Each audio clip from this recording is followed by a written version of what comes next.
Uniform civil કોડને લઈને આજે એક મહત્વપૂર્ણ બેઠકનું આયોજન કરવામાં આવ્યું છે। આ બેઠક જિલ્લા કલેક્ટરના અધ્યક્ષ સ્થાને યોજાઈ હતી।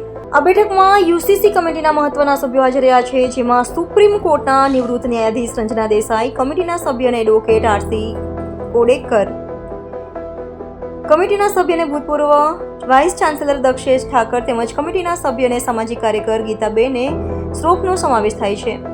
આ બેઠકમાં યુનિફોર્મ સિવિલ કોડના વિવિધ પાસાઓ પર ગંભીર ચર્ચા થઈ રહી છે। ખાસ કરીને અલગ અલગ સંગઠનોના પ્રતિનિધિઓને સાંભળવામાં આવી રહ્યા છે, તેમના અભિપ્રાયો, મંતવ્યો અને સૂચનોને નોંધવામાં આવી રહ્યા છે। માનવામાં આવે છે કે આ બેઠક યુસીસીના અમલીકરણ માટે મહત્વપૂર્ણ સાબિત થશે। અલગ અલગ ધર્મના આગેવાનો અને સામાજિક કાર્યકરો પણ આ બેઠકમાં હાજર છે અને તેઓ પોતાના વિચારો રજૂ કરી રહ્યા છે। કમિટીના સભ્યો તેમના દ્વારા આપવામાં આવેલા સૂચનોને ધ્યાનથી સાંભળી રહ્યા છે।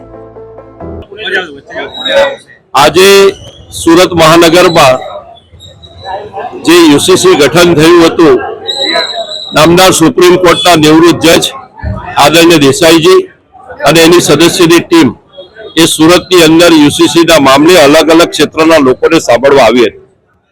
મુખ્યત્વે યુસીસીના કાયદામાં આપણા જે બંધારણ મુજબ જે કલમ ભારતના સંવિધાનમાં 25 મુજબનો જે કંઈ રાઇટ છે, દરેકને સ્વાતંત્ર્ય પોતાના ધર્મનું જે સ્વતંત્રતા મળી છે એમાં કોઈ ફેરફાર કે કોઈ એમાં કોઈ તકલીફ નથી।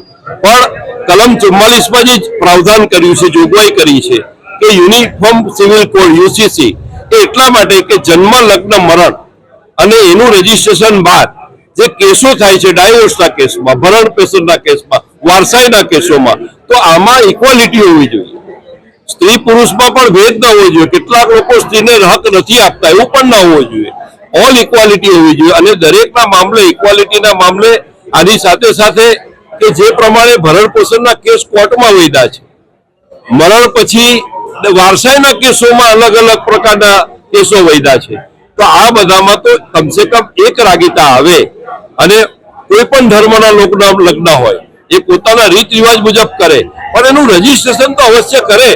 આવનારા દિવસોમાં આપણે જ્યારે સંવિધાનથી ચાલવાનું છે ત્યારે આપણે સંવિધાનનું પાલન કરીને યુસીસી આપણા બધાની એકતા માટે ખૂબ જરૂરી છે કે બધા જ્યારે બહાર રોડ પર નીકળીએ તો જાતિ, જ્ઞાતિ, ધર્મથી ઉપર ઉઠીને કે ભાઈ આપણે લગ્નનો જે રાઈટ છે તો જે બધાને ઇક્વલ હોવો જોઈએ।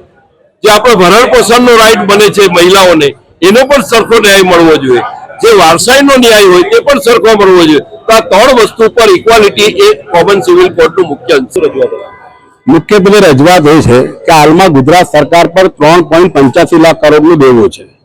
દિન પ્રતિદિન ગુજરાતની અંદર શિક્ષણ, આરોગ્યની સ્થિતિ કથળતી જાય છે। યુવા બેરોજગારીનો દર વધતો જાય છે, ખેડૂતો પરેશાન છે અને સરકારી ભરતીમાં શિક્ષણ વિભાગ હોય કે પોલીસ ભરતી કે અન્ય વિભાગ હોય એમાં 50% કરતા વધારેની ઘટ છે। સરકાર આ તમામ મુદ્દાઓ પર ધ્યાન આપતી નથી કે એના માટે ઘટતી કાર્યવાહી કરવા માટેની કોઈ નીતિ નથી, પરંતુ બિનજરૂરી રીતે ગુજરાતની અંદર યુનિફોર્મ સિવિલ કોડ લાવવાની કવાયત હાથ ધરી છે, એનો અમે વિરોધ કરીએ છીએ। યુનિફોર્મ સિવિલ કોડ એટલા માટે અમે વિરોધ કરીએ છીએ કે અમારો મુસ્લિમ સમાજ 1450 વર્ષથી અમારા પવિત્ર કુરાન, અહીંના શરિયા કાનૂનના પ્રમાણે લગ્ન પ્રસંગ હોય, છૂટાછેડા હોય કે અમારા મહિલાઓને આપેલા હક અધિકાર હોય એને ફોલો કરતા આવ્યો છે। અમારા સમાજમાં કોઈ વાદ વિવાદ નથી અને સૌ મુસ્લિમ એને સરસપણે સ્વીકારતા આવ્યા છે અને કરતા આવ્યા છે અને એનો અધિકાર અમને 1938 થી બંધારણ રીતે આ દેશમાં મળેલો છે। અને બાબા સાહેબ આંબેડકરે જે બંધારણ બનાવ્યું દેશ આઝાદ થયા પછી એમાં પણ કલમ 25, કલમ 26, કલમ 28 ને કલમ 29માં અમને બધી રીતે અમારા મૂળભૂત મૌલિક અધિકારો આપ્યા છે। એ અધિકારો છીનવાનો હીન પ્રયાસ છે, એનો અમે સખત વિરોધ કરીએ છીએ।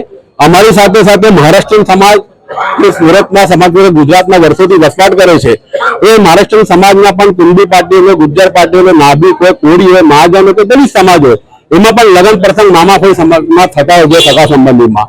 એટલે આ યુસીસી લાગુ થવાથી એમને પણ એની ખૂબ ગંભીર અસર થશે। તો તમામ પાસાઓને અમે શ્રી રંજનાબેન પ્રકાશ દેસાઈ જે નિવૃત્ત ન્યાયાધીશ છે અને આ કમિટીના અધ્યક્ષ છે એની સમક્ષ રજૂઆત કરવા માટે આવ્યા છે।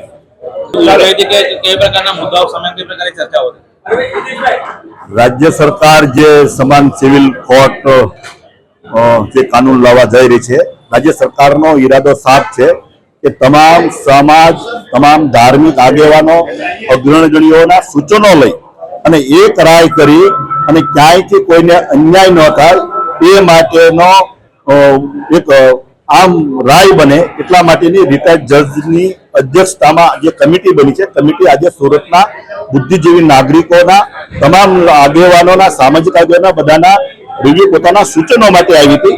પોતાના કોઈ અભિપ્રાય હોય તો એ રજૂ કરે અને એ તમામ અભિપ્રાયો સાંભળ્યા પછી એ પોતાની રીતે એની ઉપર મનોમંથન કરશે. મનોમંથન કર્યા પછી રાજ્ય સરકારને એને પોતાનો અભિપ્રાય રજૂ કરવાની છે.